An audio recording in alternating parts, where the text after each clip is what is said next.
შობადობის ზრდაშიც და ემიგრაციაში ჩვენ ორივეში უარყოფითი მაჩვენებლები გვაქვს.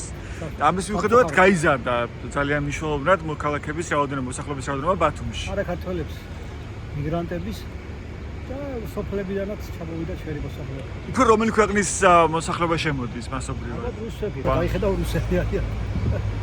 ეს კარგია თუ ცუდია? სადღაც კარგია, სადღაც ცუდია.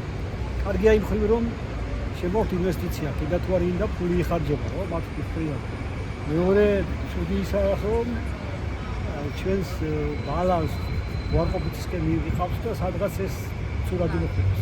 არის ისე თვითონ რუსეთშიც არის ოპოზიციური ძალა, ხო? ჩვენ ბევრჯერ ვინახავს რუსეთში, მოსკოვში ძალიან დიდი მიტინგები.